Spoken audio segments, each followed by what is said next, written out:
We were hoping that we would be able to ship footage from Romania back to Toronto to have the editor start working on it while we were shooting, because that's always an ideal situation, so that you're like making sure you get everything, making sure there's nothing that isn't working the way you thought it was working on the day. Unfortunately, that became apparent it was not going to work, not from a cost perspective, but from a timing perspective. By the time we were able to get the hard drive to the, it's not FedEx, but to the delivery service. By the time it arrived in Toronto, we could send the first week's of worth of footage, and the editor, she'll get it by week 4. Like, so it was just like, okay, we're gonna have to kind of put a pin in that plan, and hope we have everything. And and that's what planning does, is making sure you have everything. And I think there might be one shot that I'm like, wish I got that shot, but it doesn't make or break the movie, and so you're like, that's fine.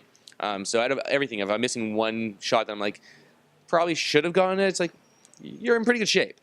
In terms of things that reveal itself, like any editing process, you'll lose scenes, you'll reorder things. What was clear or directional on the page, when you see it in order of scenes and pace, you're like, oh, this scene might be a bit early, or this is kind of stopping the flow too early on. If we swap it with the scene that comes later, or like right after, like it could be like just one scene too early, and it doesn't change anything in terms of story or character reveals or motivations.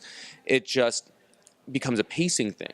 You'll lose things. There's a moment there. There was a side plot with Sarah that not going to go into details, but that on the page it worked, and then on screen it was like, that's one thing too many.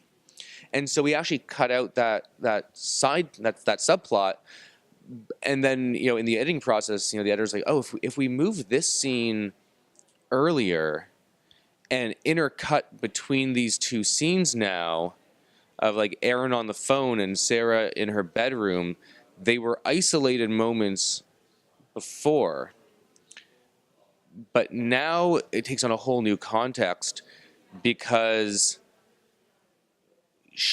in the way it plays now, she's overhearing his conversation, because he's off camera in that moment. You can ADR a line that ties it together, and because of what the action was on the set anyways, it actually plays so much better and becomes a character moment between the characters, and it becomes a sibling moment versus isolated character beats. It ties them back together in a way that wasn't on the page, that elevates things and makes it it makes you more engaged with with Sarah's plight and with their relationship.